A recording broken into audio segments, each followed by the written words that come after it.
en fægir gitter og en maur ber. Ja. En fægir kan ikke bæra. Tog at bæra, ta merker at bæra og kvie, og søyan at føa. Tog god, søren danser mi ikke. Nei, tog Jesus, søren danser mi ikke. Guds øyn, borne, sonur. Det kan lukka lova at du kan fyre til han ikke, til det kan han slett ikke være, og det han slett ikke. Det rødt og bøyblen sier Guds øyn gittne sonur. Ja. Og til at han den øynaste gittne til og på den måten at han og vær alltid Guds øynaste Guds øyngittne sonur i himmelen, han avgjør, og han ble tidsen ur himmelen, og Heilige Anden kom over Mario, og gæt han inn i henne, ja. Og så vaks han. Til det som stender i Johannes kapittel 8, vers 14, og året var gjørst holdt. Året var gjørst holdt. Heilige Anden tog året ur himmelen, og gjør det til holdt. Ja. Og som det stender i Hebreerbrevnen, at et likam hev du gømt til mun. God gav Jesus gømt jo et likam, men blau Jesus Kristus blau Guds, stender i Gjerningen Apostlarna 20:28. Ja, det blau Guds. Jesus menneskesoneren, og i kraft av tog at han sonur Mario, men han Guds sonur, og i kraft av tog at papi hans god. Og tog han Guds øyn gittne sonur, til han den øynaste som våren fysiskt gitten av gode fægir, til øngen annars som til, og ta ver øngen annar nekrande heldur. Men vi født av gode. Ja. Endurfødt, men til en andalig føying. Da vi være født ærefer av andanen. Ja. Men god ikke okkara mauer. God ikke mamma. God fægir. Så her må summe bæra bøyde det sura græse. At god ikke mauer. Og god bær ikke Jesus. Han fødde ikke Jesus, han gæt Jesus Krist. Stender skriva. Og i King James, for God so loved the world, that he gave his only begotten Son, that whosoever believeth in him should not perish, but have everlasting life. Og hatt sier den uslenska bibelen også, for så elskar Gud heimen at han gav son sin ein geten, at han gav son sin øyngittna, til þess at hver som av han troer glatist ekki, heldur hafi ei lift liv. Til þess at hver som av han troer glatist ekki, heldur hafi av et liv. Stendur her skriva, ja. Fullkomlig rett. Og benge fyrir at det her øynborne tvattle øysunar røtur og katolskare sataniskare falslæro to i katolikkane staklane læra til at Jomfru Maria skal øydast fyrir hava vere evigt jomfru og til å si til at hun jeg var ikke ansvarig hvordan du lærer, men det sier at Jesus var hennes øyneste bad. Ja. Og at hun ble verende jomfru, og at hun skal øynes for å være et eller annet drottning oppe i himmelen, og vi skulle tilby henne, bla bla bla, og be til henne. Sår pjatt. Hun bok satanisk falslæra, tvørster i jøknen. Ja. og tar kallar henne Mauer Guds, the mother of God. Ja, men så det så gruvla nærliggende å si at Guds øyn barn soner. Gode feiren, Maria mamman. Nei, hon ikke Mauer Guds, det hun ikke. Bibelen kallar han ikke Mauer Guds. Ångastane. Hon fikk han høyur at vera til utvalda råskapet til onkur skulle føa Guds son inn i heimen. Og her var hon valgt. Og hon prysa mittlum kvenna. Hon inta mittlum kvenna. Men hon ikke tilbyen, og det skal hon ikke være. Ja. Nei, i relasjon til Gud, som testentur her, Guds øyn gittne soner, så Jesus gitten av høyla i andan. Det sier vi enda og troa jottan, så det burde siva inn til prestar, det burde siva inn. Hvis du hadde en knokk, at det kunde siva inn her, så hei det siva inn. Gitten av høyla i andan, båren i høym av Marium og hatt så pura ratt. Og hvor hatta rattar og i troarjottan, eller lett å si, hvor hatta ratt og i troarjottan, men for kjerst og i bavun tikkara Biblion, Viktor og Dahl, staklar, Jesus søren dansum ikke Guds øyn barnesonur, han Guds øyn gittne sonur, førska King James. Guds øyn gittne sonur, førska King James. Ja, her stendur at det ratt. Og så mengt anna. Så øyla mengt anna. Ja. Guds øyn gittne sonur. Gitten av høyla andanon. Og båren i høyma Marium og jeg finnast av slæ. Ja. Og hon var jomfru. Tog med over henne. Hei ikke kjent henne. Ja. Som det stendur skriva i Matteus 8. Og Matteus 8:25 stendur skriva i King James at hon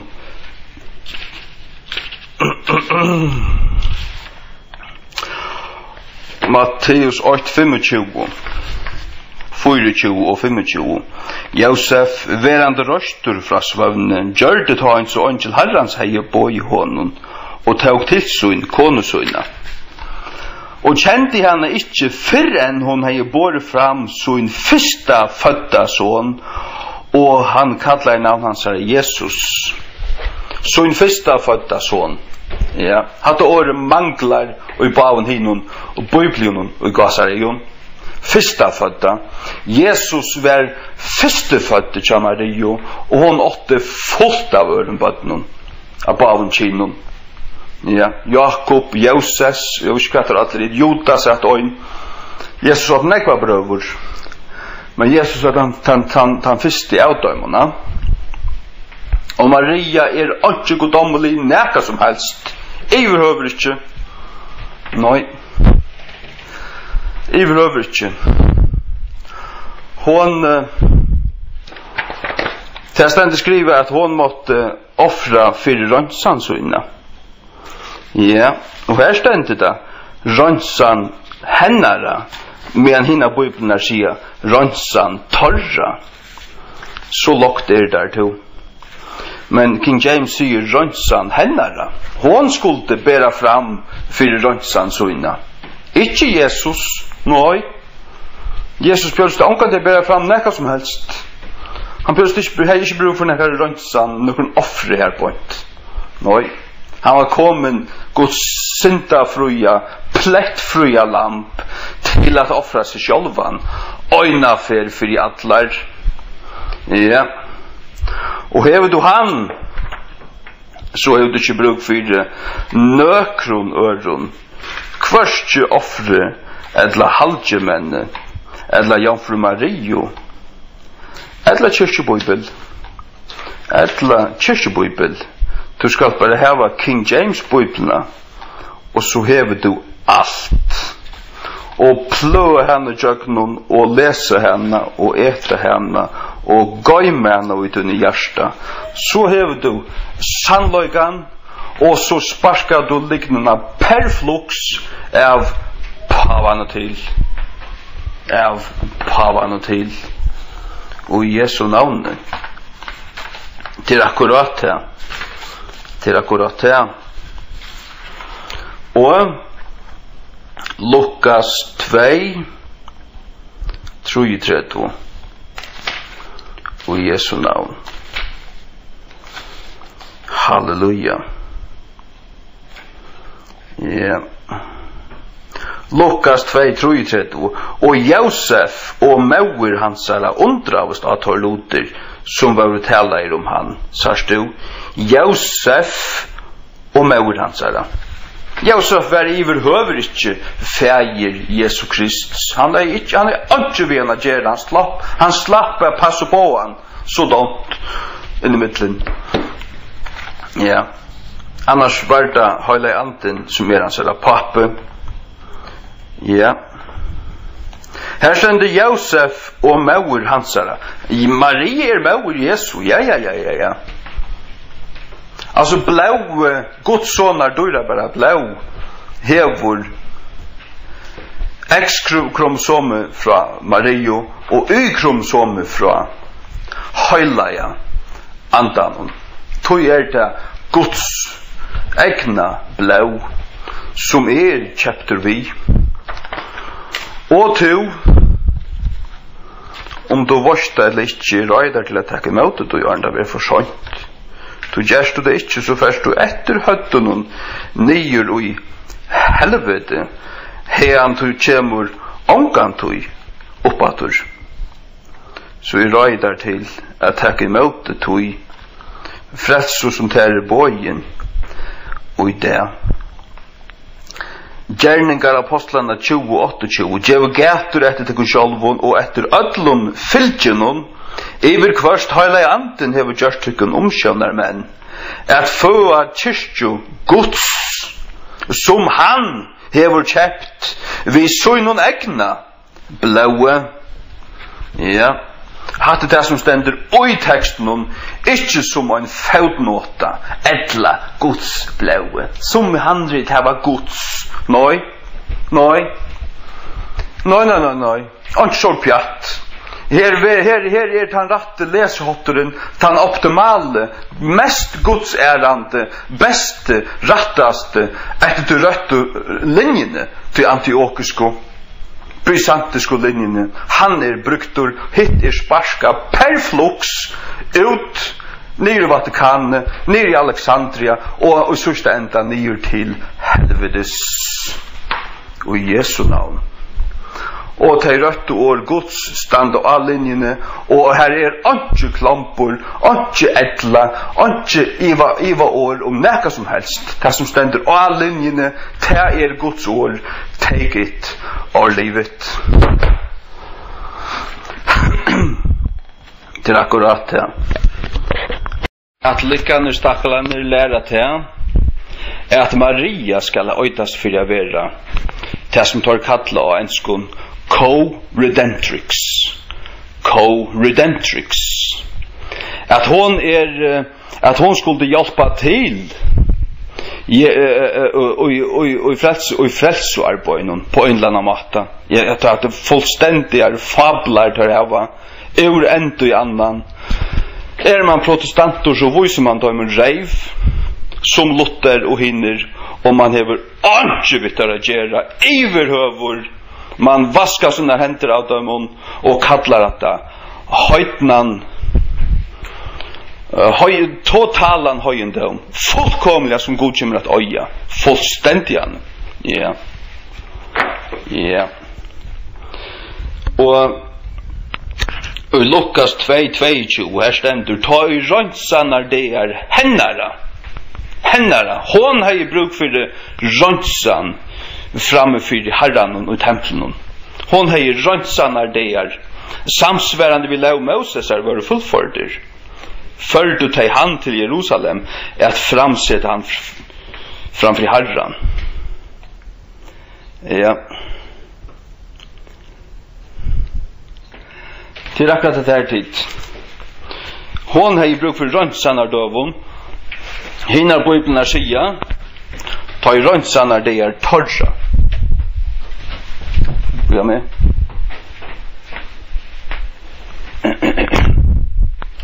Ja, nu tänder jag bara här. Kort ifrån. Nu måste jag finna bibeln här fram. 2:22. Ta i röntsanar det är torra, sagst du? Att det så Jesus och God fortjändaligt som att det kan vara. Jesus har ju sören dans som inte bruk för någon röntsanar offer eller någon röntsanar det är. Oj så in och löjve. Men till hej Marias tackalen.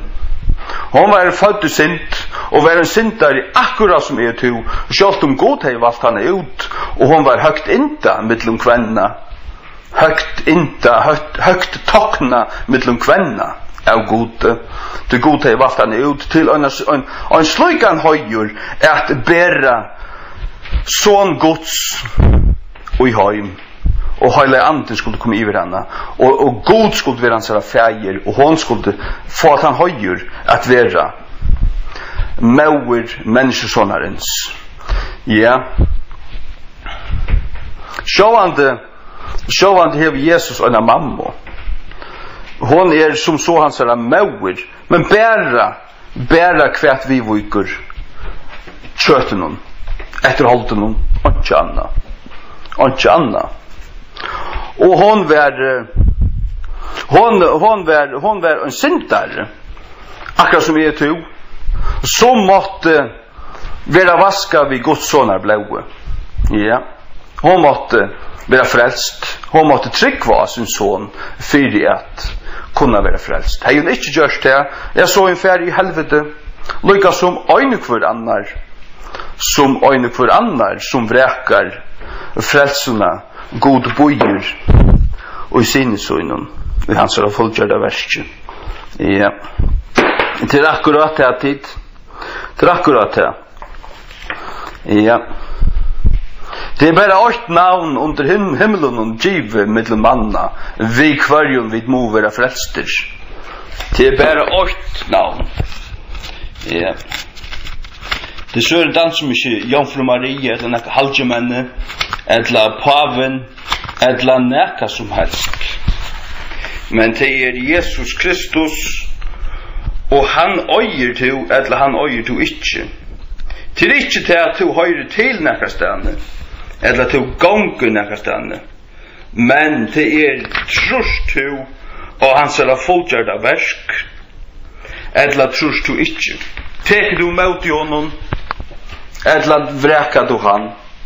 Till inte vill du vara limor i hesar månhötene och blåa doktor här och luta för okkon, badjade för okkon och skruja skrävne för okkon och slöjtja okkon och ditten och datten och läta tunna tutjen till okkon och ditten och datten och till inte till att gärra. Inte vill till att gärra. Nej. Du kan skott vara bläck av ut och häta av och utför lojen av kvar till ögnast och månhöta gör. Men stadigvæk vera limur og i Guds andalio møgnihøyd og vera riktur upp og i øynun skåte ta Jesus som rattur som en rakett. Ja. Hver kanska negvavsen her som sitter og verma støvlanar i møgnihøyden og koma sida vujare at han har borstristingsna. Vet ikke hver som blivu av ja. Det är akkurat det. Gärningar apostlarna 4:12. Oj heldur det frälsa och i nökron öron. Varjon, jo, det skulle vi höra här. För det är inte annan namn under himlen, givet mittel manna, kvar vi vid må vara frälster. Whereby we must be saved. We must be saved. Vad står det? Du måste vara frälstor. Det är inte bara att du kanst eller borde eller åtte. Nej, du måste vara frälstor. Frälstor.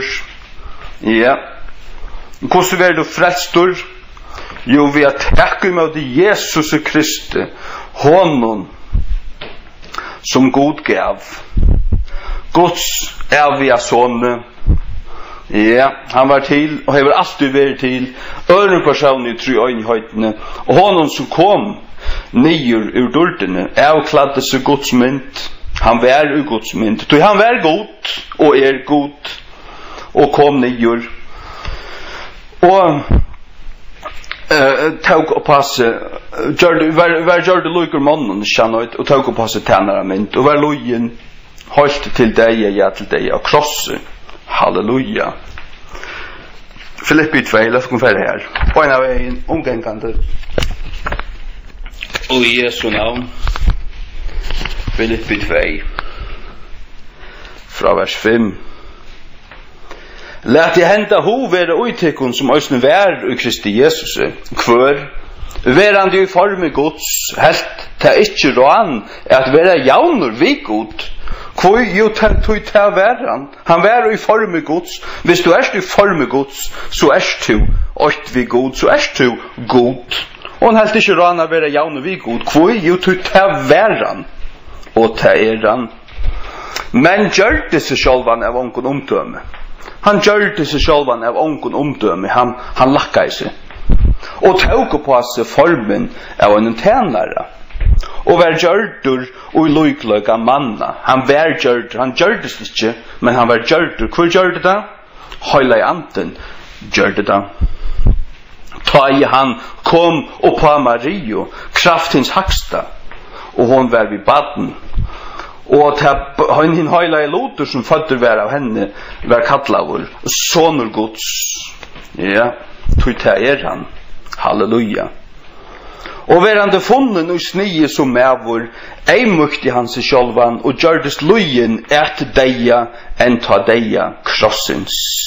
Hvers vegna god òsni hever hotlige opphevja han, og givi hon et navn, som oma fyrir kvarjon navne, at fyrir Jesu navne, hverst knæ skal bodja seg, òsne tutt, gale, òsne tutt, du vilta etla oi, til å være så her, etla vi helvetes postre. Ja. Skulle bodja seg av loten oi himne, og loten av gjør, og loten undergjørende. Hver til undergjørende jo til i helvete. Her skulle det òsne bodja seg for Jesu Kristi og jotta. At for Jesu navnet hverst knæ skal bodja seg, loten i himne, og loten av gjør, og loten undergjørende. Og at hver tunga skal jotta, at Jesus Kristus Herre, til dultar Guds fægersins. Johannes 3:13. Johannes 3:13. Og ungen mæver hever stig opp til himmens, åtan han som kom nyer fra henne, enn ta menneskesåneren som i himne, sier Jesus vi Nikodemus, med han være hjørne. Han sier til at menneskesåneren var kom nyer fra himne, og han stod jo her, men han sier i øysene til enn ta menneskesåneren som i himne. Hvordan ber det her til? Hvordan ber det her til? Menneskesåneren var åpenbart i himne, selv om han var av hjørne. Selv om han var av hjørne, så var han øysene i himmelen, øysene til han tjekka hjørne. Ja. Han fanns i himmelen, øysene til han. Hvordan ber det her til? Ja, hvordan kunne menneskesåneren være? Ja, mot svær er til, hvordan kunne menneskesåneren suttjast i himmelen, Arna ble født, Arna ble giten? Esekiel så han. Esekiel så han, Arna ble giten av Mariumøy, Arna tog på seg, holdt. Arna året ble gjørst holdt, Arna året ble gjørst kjøtt, så Esekiel, menneskesånen. La meg lese det for der. Ja, Esekiel 8, 26 og nakk ut etter, og enskon King James. And above the firmament that was over their heads was the likeness of a throne, as the appearance of a sapphire stone, and upon the likeness of the throne was the likeness as the appearance of a man. above upon it. Hver er som mæren sitter her? At det Jesus Kristus. Ja. At det Jesus Kristus. Halleluja. Ja. Halleluja. Og så god hei en son og ta heveran. Og hvis vi leser øysene, og han sonen var hans soner, Arna ble føtter. Ja. Arna ble føtter. Lad oss lese Salma 2, og Jesu navnet. Salma 2, vers 12, King James. Kiss the son, lest he be angry. Kiss the son, S-O-N. Kiss sonen, vi gjør noe lest he be angry. At ikke han gerist fyrsten. And ye perish from the way. Kiss the son. Ja. Hvorfor soner det? Du soner Guds. Hvordan kunne du vite det? Hvordan kunne David vite det? Er god hei en son? Ja, det hei han bare. Det hei han bare. Og det hever han bare. Og det har han alltid haft. Halleluja. Så er det jobb.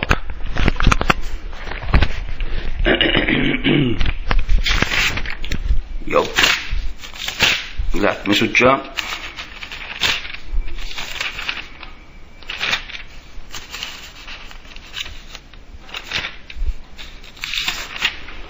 Hver er det som jobb? Søren dans med hver er det som jobb?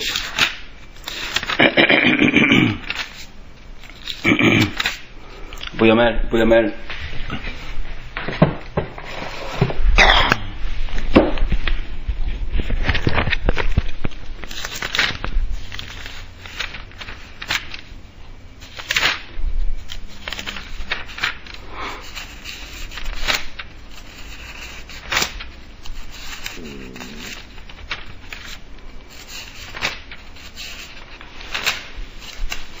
Nå, lukka mykje, jeg finner det ikke på en nu, men her stendet ikke jobb, at han spyr, hver er det som er skapt hatta, og hver er bundet vattnet, og hver er gjort hetta, og alt det der, og det. Så sier han, kvossi øyter han, og kvossi øyter sonur hansara, tu vars til, halleluja, god øyre en sån tid, ja, og han er god, han er ikke bæra sonur Guds, nøy, han er òsne god, tog han er giten av gode, og han er god, ja, halleluja, ja,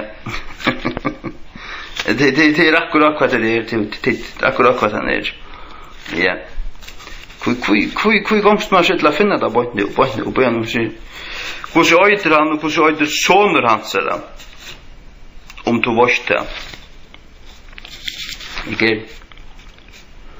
Halleluja. Nei, nu tvattlige. Nu roksa i øyne løfte. La meg sutja. Hvordan øyder soner hans er det, la meg sutja.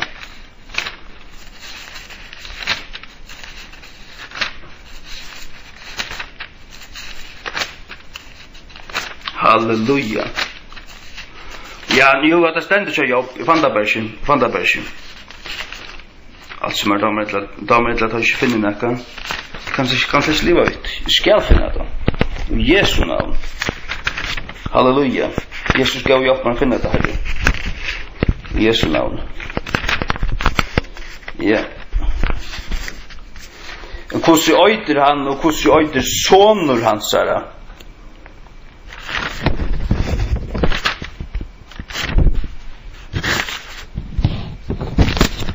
Halleluja. Ja. Ja. Og til nemlig at det her, at det er åtta av de tingene du måste trykva for å kunne bli frelst. Til det at Jesus er sonur Guds, the son of God. Altså the son of God, sonur innkja God, ja. Hvis vi sier sonur Guds, så er det bundet til at det har vært sett i mun til ein sonur Guds. Hvis det ikke var bundet, så er det vært ein sonur til Gode, eller ein sonur Guds. Men ta vi sier sonur Guds, så forstanda vi det som bonde, og det sværer pura jant til sonoren tja gode, the son of God, til det som det sværer til. Og tog det åtta ta med tingene som du måste gjøre for å kunne bli frelst i over. Så du det alt for Jesus Kristus gjør, hvor han at han den øynaste, tan øynaste gittne, Guds øyn gittne, soner Guds. Det det som du måste tryggva. Hvor han ja, at det soner Guds han og at han tan øynaste gittne tja gode. Halleluja. Apostlesøren 8, eller gjerninger av apostlene, 8, 23, vi leser først King James. 8, 23, i Jesu navn. Høylig andre sier vi med Jan, nå sunnedag, først jeg gjør et innsle. Jeg sitter i sofen her, jeg sitter i rattlise, jeg orsker jeg slett ikke, det er annen kvitt sunnedag, jeg gjør et innsle det, det er slett ikke opplagt til. Men så får knappelig han okra brenne i meg, jeg tror bare at jeg så kort jeg bare fra landet. Hvis det slett ikke hva jeg skulle snakke om. Nei. Gjerninger av apostlene 8, 38, 23, og Filippus sier, fra 36, og som tar fævro av løysøyne, kom og tar et av av som vattne, og hirmævren sier, «Soi, her vatten, hva forar mer at vera døptur?» Og Filippus sier, «Om du trost vi alle hjärsta tøynen, kanst du?» Og han sværer og sier, «Jeg tryggve at Jesus Kristus sonur Guds.» Sørst du? Hatta var gott nok tja honom. Hatta er åpenbart ved et punkt som Filippus har prætika fyrir honom. At det sånn her som stendet skriver om tja Jesaja 3, som ikke åpna i munnsun, som fører stiltigande som et lamp, var løyter til slattrannarinnar, og alt det her. Og han var tidsin bostur, og alt det her. Og for sinta sækir Falksmunds var raktur og alt det her, da. Ja, og svaren hans har finket holdsebød, de årene i herrbønt, de avsnittet i Jesaja 3, at det dreier seg om Jesus Krist, Jeshua Meshiach, halleluja, son Guds, og han sier her, jeg trykker at Jesus Kristus son Guds. Ja. Og ta bei han vakn, og han bei vaknen å standa stidler, og tar føre nyer bæger inn i vattnet. Bei Filippus og hirmæveren, og han døpte han. Ja. Tar føre nyer inn i vattnet, og han døpte han. Tar føre nyer i vattnet, nyer og inn i vattnet. Ikke bare nyer i vattnet, men nyer inn i vattnet. Hvis du inn i vattnet, så med en parten av din kropp under vattnet. Og her stod der. Upp under herrar, upp under axlar i vattnet, og så døpte han. Hvor døpte han? Jo, han får under vatten. Under vatten. Det akkurat det. Det akkurat det. Det døper, det det som året døper mestjer. Det mestjer drukning under i vattnet. Det det først under. Ikke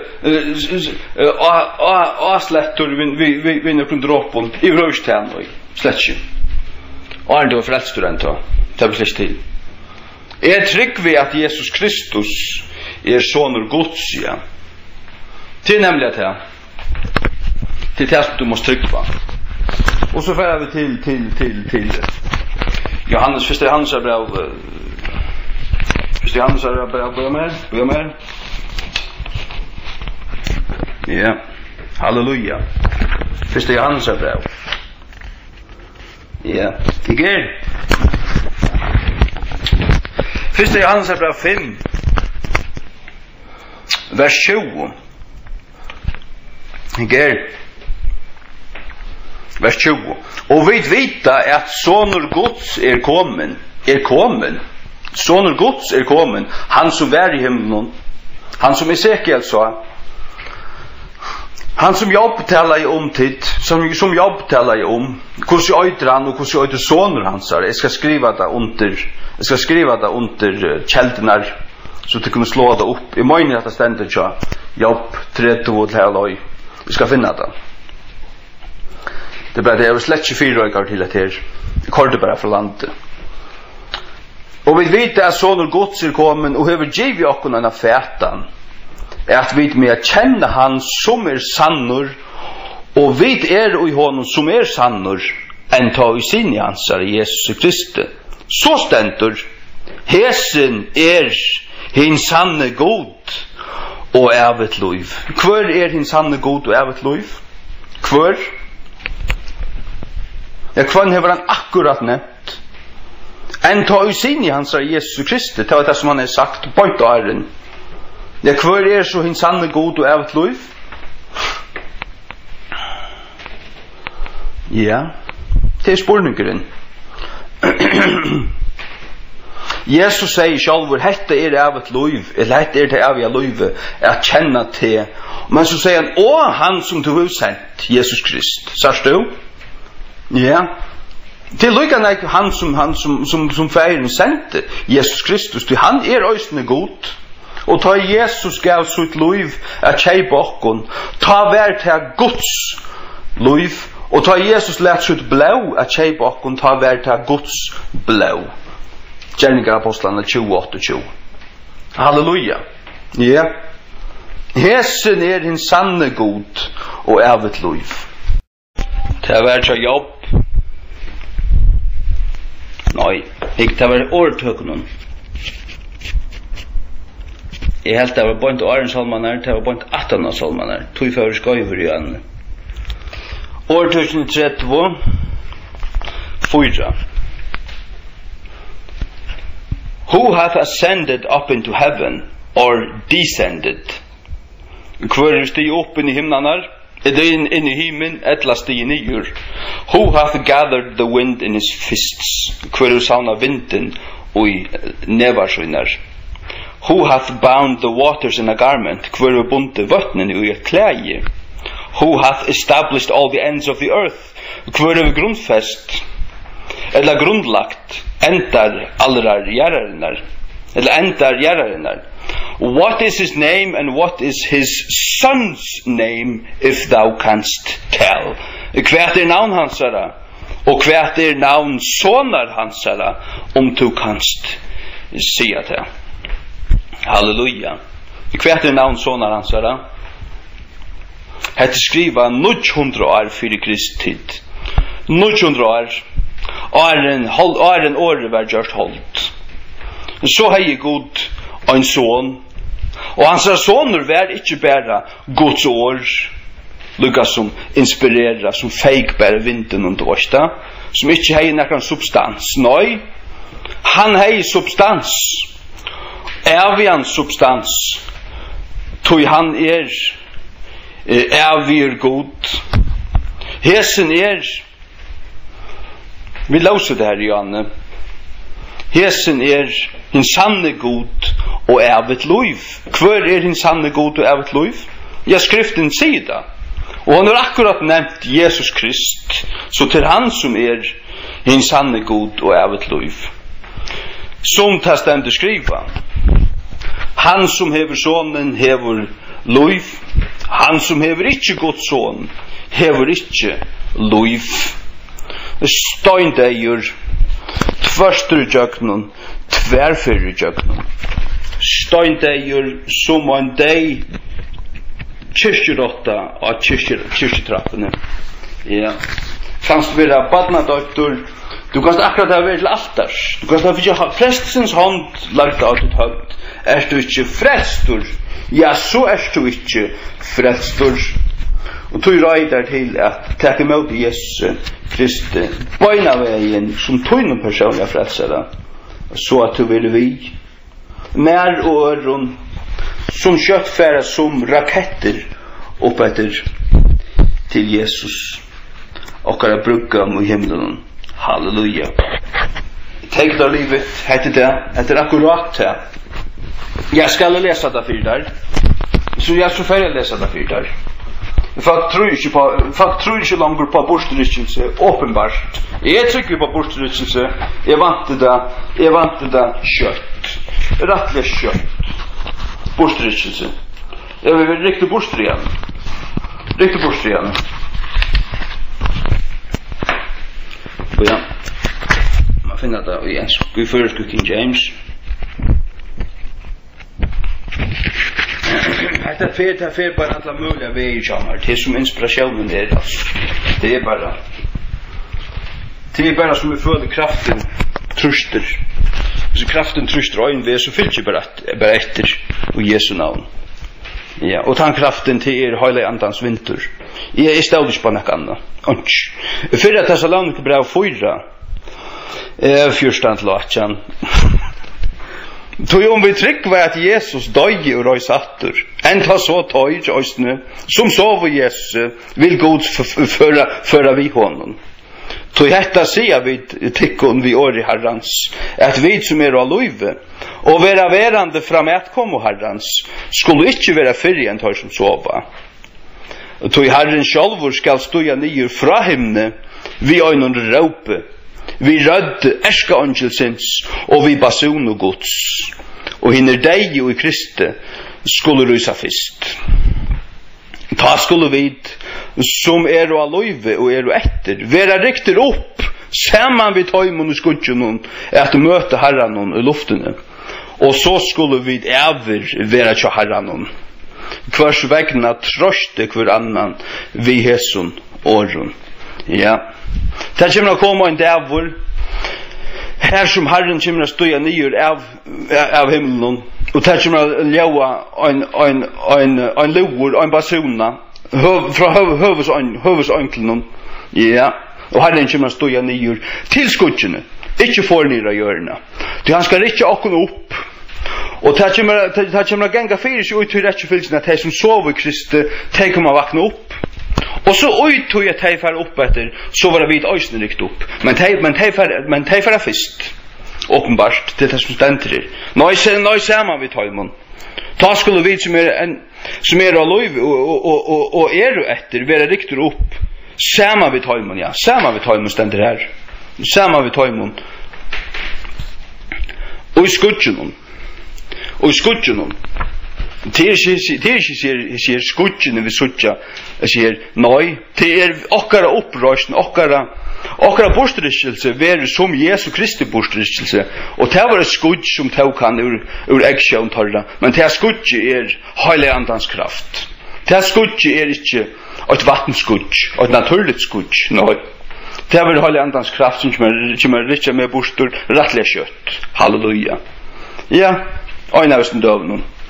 Ja, og om vi dodger fyrir, ja, så funnastle, så sov vi bare inntil ta. Men jeg skal ryse opp, og ta ideene oppe, og få lønnmøyna. Det har vi Guds år på, og alle mun trygg på Guds år, ikke på mannatradisjoner, ikke på pavar og kardinaler og folkekirkeprester, og bøker til Luther, og bøker til Hinnon og til Hæsson, nei. Finns det ikke svart på kvitt i Guds år, så trygg vi det slett ikke. Så vi ikke høyre om det en gang. Og Jesu navn. Amen. Vi snakket jeg snakket om til at Jesus Kristus var av hjørne, og han sier, menneskesonen som i himmelen, sier han da. Han sier, menneskesonen var kommet her i Johannes 3:13, Lät oss inte göra för fatta trätt. Johannes 3:13. Nu har vi en King James här. Vi läser till henne.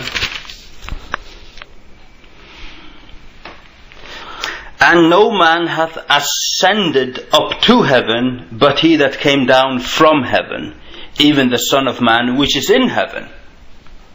Så han säger här att ungen med vår hever stig upp till himmens, utan han og kom nyer fra himne, enn ta menneskesåneren som i himne. Så vi synes at menneskesåneren samstundet som var i hjørne, så fanns han i himlen. Han var ikke fraverande her, han var ikke fjärverande her, han var her, etter hans skriftstenen her. Ja, men hikk, vi sier ofte til at heilig anden av hjørne i det. Ja, Men jeg kan vise at det kan han røysten i himmelen. Han er på av støvun, og det kan jeg vise at det kan vers vers i King James. 1. Johannes 5, 6-8. Vi elsker King James. And there are three that bear record in heaven, the Father, the Word, and the Holy Ghost. And these three are one. 1. Johannes 5, 6, at her. For there are three that bear record in heaven, til trutjer som bera vittnesbord. Etla bera vittne i himne, Fægeren, Åre og Høylig Anden. Det vil si Fægeren og Jesus og Høylig Anden. And these three are one. Og hese trutjer 8. Så stendur, and there are three that bear record in earth, the Spirit, after vi stauron, and the water, and the blood. And these three agree in one. Tog verre i første prenting her har vi skriva anden, vi luttlun, i vers 8, til en feilor, og det blivit ratta til æreprenting. Det blir ratta. Så sitter du vi under førska her King James håndene, så kan du godt ratta at det er her til det største A, til det øyda vera. Etter en røynar King James Bible, etter Cambridge Standard. Cambridge Standard hev det største her. Sommar av Bibler heva det ved Luttlund her, og til en feilor. Hev det øyna fra Oxford, og hev det øyna fra Nelson, Thomas Nelson Publishing, så stendet det allerhelst vi Luttlund her, men til øyra så er vi større. Så vi sutja til at Høylig Anden, han er i himmelen, han er en pastor av treøynhøytene. Treøynhøytene er i himmelen, øysene nu. Høylig Anden er i himmelen. Det er han, ja. Øysene nu. Og det er et mysterium. Tog det stendet 17 ute i oppenberingen at anden og broren sier kom. Ha? Så åpenbart tråar broren og anden øysene sammen med brorene etter tog at Jesus skal komme atter. Men vi synes at det øysene er Guds ord i at Høylig Anden er i himmelen. Han ber vittnesbord i himmelen sammen med årene og sammen med fægerne. Så at Høylig Anden kunne være på av støvende sen, ja, men så kunne Jesus til øysene. Kvoi, tog god er, for jeg bruker et engst ord, omnipresent. Omnipresent. Han er alla steder nærværende. Erst du god, så kan du være alla steder. Og du erst her som du velger å være. Og er Jesus god, og det er han, ja, så kunne han være i himmelen, ta han være i hjørne, og ta være han, oppa Guds år. Johannes 3:13. Johannes 3:13, ja. Halleluja.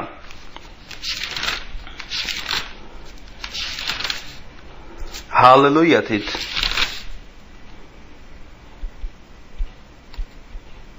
Amen.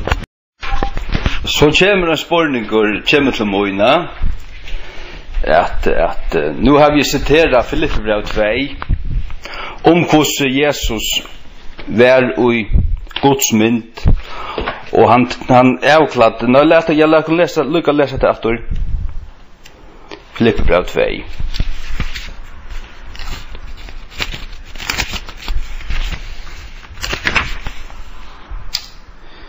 Ja. Ja. Hver verande i form Guds helt ikke råna være javne vi god, men gjør det seg selv av ungon omdømme, og tåg på seg formen av en tænare, og vær gjør det lykløyga manna, og verande funnen og snige. Så du, hadde sånn som vi sauan, eller teg sauan, ta i han oppenbereist, mannamidlun, god kommende kjøte, god kommende hold, ja, kommende kjøte, året gjørs holdt, så var han funnen og snige til vårt. Han kom ikke nye til okkara og i atlar som er dult til det som er. Og til at han kom, han lakka seg, han vuste seg og i minne dult ta han Jack og i Nazaret og i Kapernaum inn i tempelen og så videre. Og så videre. Tar sjåan seg og i atlar som er dult atla tøyna. Ikke utan tar som sauan og bera han og i dult oppi fjallene. Jakob, Johannes og Petur tar sauan og i nekvar durdar oppenberingen av fjallene, durdar ombrøytingen oppe i fjallene. Matteus 9, alltid der. Ta skøynan og i durda. Ja.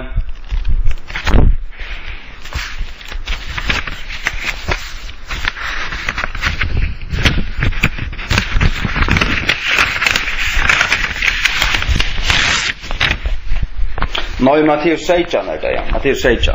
Halleluja. Ja. Og så du sagt at skjalt om, men det så som så vidt sauene, tog ber at det ber vel til at her, at han kunne være, som han sier her, i Johannes 3:13, at han sier, menneskesonen som kom fra himmelen, og alt det der, og så sier han, som i himmelen, så at åpenbart væran i bavens støvun her, akkurat som Heilig Anden kan være i bavens støvun, han i bavens støvun. Heilig Anden ber vittnesbord opp i himmelen, og Heilig Anden bor inni i mer, og Heilig Anden bor inni i ter hvis du er frelstur, så han kan åpenbart være nekvastan ute han. Og han øysene åttanfyrir aufrelst mennesker, så han øysene åttanfyrir mennesker. Altså han her som han vil. Han kan være på mannen og bare nu, og han kan være oppe i mars på nu, eller lett det være, det gjør han akkurat som han vil. Ja, han bestemmer hver han Lykalois bestemmer Jesus hver han Tog han god, avgjør god. Halleluja. Amen. Ja, her 8 lute petti etter. Det manglar 8 landa. Jeg spiller i Heilig Ande hva det som manglar. Hva det som manglar? Jeg føler det ikke liot, men så føler jeg bare det. Ja, men det manglar bare en liten bøn. Det manglar en liten bøn. Her er jeg bygd om at de som har lyst etter sned innslanden her, at de må lære, at de må være lært av det her, at skilja tøytningen ut i Norge. Døypten ut i Norge, Herre Jesus. Løndardommene. Ja. Løndardommene ut 1000 år ber ut seg og lærer okken. Og durden og løndardommen tar durdar som løndardommene og i tru øynehøytene. Hvor du erst Jesus, at du erst Guds øyn gittne sonur, og at du vart gittne av Heilig Andan og boren i heima Mariam og så vågjere. Ja, og at du erst avgjør god, hin øyne sanne god, livande god. Halleluja. Og du erst evet liv. Og til å kjenne til og øye til som er alt å sige. Han som hever til, han hever liv i Herre Jesus. Halleluja. Og østen til at du erst god, at du vart alla steder, eller at du vart bæg i himmelen og i hjørnet, og du vart av hjørnet, akkurat som Heilig Anden nu, som vi østen jeg vil se. Halleluja. Og disse tingene finnes det ikke i hinnebanen føreske bøyblen, tog verre. Tog sier folk til, ja, men dette ting som jeg omgang til har vi hørst, eller omgang til har vi lært, nøy, det har vi ikke engang funnest, og gjerne føreskare bøybel for nu. 1. Johannes 5:6 har vi ikke funnest for nu, og klamper har steg om disse årene, og Johannes 3:13, og hvordan så det Jakob Dalsa bøybel. Men Herre Jesus, nu det kommet, og åttan nekran spurning iverhøver til bare lagt ut. Hette Guds år, og hette bare til tekt av livet. Halleluja. Og halleluja, at vi kjøpt vi Guds blå i halleluja. Til åsen ting, lett folk skilja til og øye til og gøyma til Jesus. At tutt blå Guds blå. Halleluja. Så vel sikkert på en ønstekken som lusta, og salva tørre øyrer, og tørre hjärsta, og lett året opp, og lett skilja døpner, og gøyma til og gjennom tryggvun gøyn hjärsta. Og i Jesu navn, jeg vel sikkert til, og Jesu Kristi Nazareans navn, og Jesu Kristi Nazareans navn. Amen.